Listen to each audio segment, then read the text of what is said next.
Hello everybody, welcome back to the farm. Haven't made a lot of videos recently, but here's a new acquisition I want to show everybody. Picked this up 2 weeks ago or so. It's a Clark Model PC.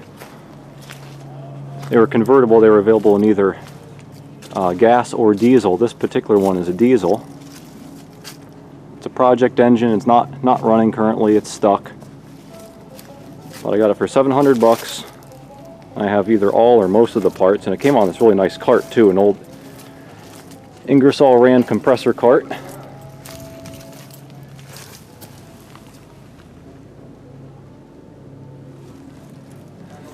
And here's a shot of the tag on this engine. 12.5 bore, 16-stroke Model PC. It's a big engine. Obviously it's a big engine. I was not able to haul it myself, it's so heavy, but luckily the guy I bought it from, he has a business with equipment and heavy trailers and trucks, so he was able to haul it here for me, which I was happy about. And a lot of nice parts in there that we'll go through later. So we took it off his trailer in the evening. It got cold and dark and started snowing, so the ADD is still hooked up to it, so let's fire up the crane and move this over. Yep. Alright, so we'll fire up the Murphy.